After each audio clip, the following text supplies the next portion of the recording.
Hi friends, welcome to Rohini creations. ఈరోజు మనం మీ చేతిలో డబ్బు నిలవాలంటే ఏం చేయాలి అనేది దాని గురించి తెలుసుకుందామండి. అదేనండి, ఈ రోజుల్లో డబ్బు సంపాదించడం చాలా కష్టం కదండి.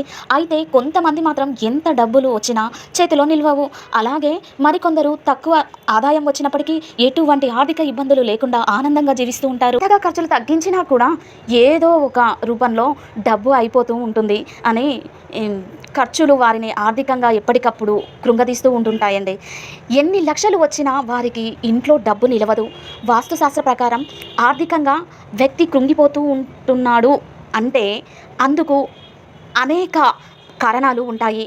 అవి ఏంటి అంటే, ఇంటి వాస్తు సరిగ్గా లేకపోవడం, వారి గ్రహాలు అనుకూలంగా లేకపోవడం వంటి కారణాలు ఉండవచ్చు. ఇంటి వాస్తు కూడా డబ్బు, ఆరోగ్యం, ఆనందంపై ప్రభావం చూపిస్తుంది. ఇంట్లో వాస్తు నియమాలు పాటిస్తే ఎల్లప్పుడూ సంపద, ఆరోగ్యంతో ప్రశాంతంగా ఉంటుంది. అలా కాకుండా మీ చేతిలో డబ్బులు నిలవట్లేదు అని బాధపడకూడదు. వాస్తు ప్రకారం ఇంటికి ఉత్తరం వైపు ఉండే కుబేరుడు ఉండే స్థానంలో ఎటువంటి చెత్త చెదారము వేయకుండా చూసుకోవాలి. దుమ్ము ధూళి లేకుండా శుభ్రంగా ఉంచుకోవాలి. ఇక్కడ నుంచి వచ్చే శక్తి జీవిత స్థితిని నిర్ణయిస్తుంది. లేకపోతే పేదరికానికి గురి ఉండడంతో పాటు ఇంట్లో వాళ్ళు అనారోగ్యానికి గురి అవుతారు. అంటే అనారోగ్యానికి బారిన పడడం జరుగుతుంది అన్నమాట. ఉత్తర దిక్కున ఎంత శుభ్రంగా ఉంటే అంత సంపద నిలబడుతుంది. ఇక ఇంకో చిట్కా అండి, ఇంట్లో డబ్బుకు లోటు లేకుండా ఉండాలి అంటే తూర్పు వైపున ఈశాన్య దిశలో పూజ గది ఉంటే మంచిది. ఈశాన్య మూల పూజ గది ఆర్థిక ఇబ్బందులను తొలగించి లక్ష్మీదేవి అనుగ్రహానికి కారణమవుతుంది. ఈశాన్య మూల పూజ గదిలో పూజలు చేస్తే సుఖ సంతోషాలు, సంపదలు వెల్లువిరుస్తాయని చెప్తూ ఉంటారండి.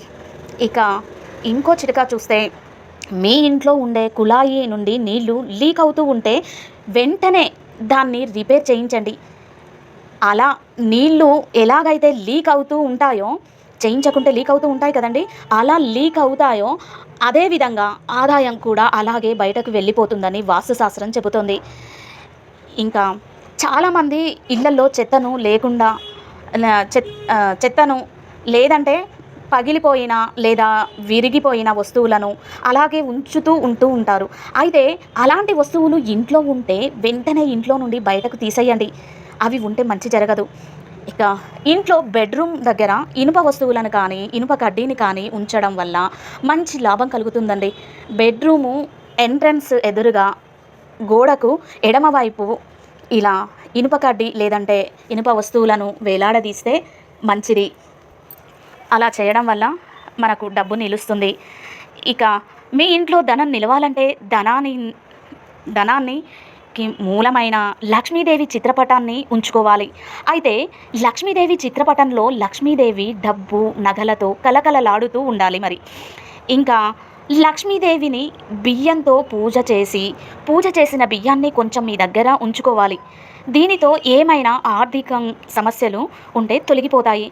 అలాగే సంపాదించిన ధనం కూడా చేతిలో నిలుస్తుంది. ఇక ఇంకో చిట్కా ఏంటంటే, ప్రతి శుక్రవారం కొబ్బరికాయతో లక్ష్మీదేవికి పూజ చేసి ఆ కొబ్బరికాయను దగ్గర ఉంచుకోవాలి. ఇలా చేస్తే ఆర్థిక సమస్యలు దూరమవుతాయి.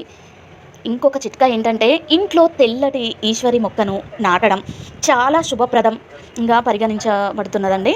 అంటే తెల్ల పూలు ఉన్న మొక్కను ఏదైనా పెంచుకోండి. ఈ మొక్కలలో గణేశుడు కొలువై ఉంటాడు.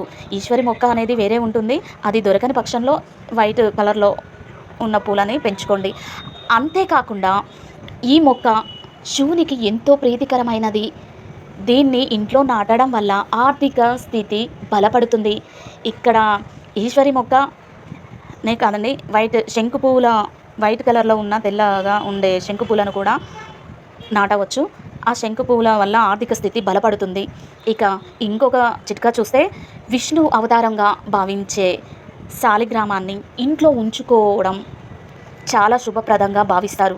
విశ్వాసాల ప్రకారం శాలిగ్రామాన్ని క్రమం తప్పకుండా పూజించే ఇంట్లో వాస్తు దోషం ఉండదు. ఇలా చేయడం వల్ల ఇంట్లో ఎటువంటి డబ్బులు కొదవ ఉండదండి. అంటే మీ ఇంట్లో ఎప్పుడు డబ్బులు నిలుస్తూనే ఉంటాయి. డబ్బుకు లేదు అనే మాట అనేది ఉండదు. డబ్బుకు కొరత అనేది ఉండదన్నమాట. ఇక ఇంకో చిట్కా చూస్తే వాస్తు విశ్వాసాల ప్రకారం హరిద్ర మొక్క మూలంలో గణేశుడు ఉంటాడు. ఈ చెట్టుతో చేసిన గణపతిని ఇంట్లో ఉంచడం వల్ల వాస్తు దోషాలు, ధన సంబంధిత సమస్యలు దూరం అవుతుంటాయి. కుబేర యంత్రాన్ని పెట్టుకున్నట్లయితే ఆర్థిక పరిస్థితి మెరుగుపడుతుంది. అయితే కుబేర యంత్రాన్ని ఈశాన్య దిశలోనే పెట్టుకోవాలి. వేరే దిశలో మాత్రం పెట్టొద్దండి. ఈశాన్య దిశలోనే పెడితే మీకు కలిసి వస్తుంది.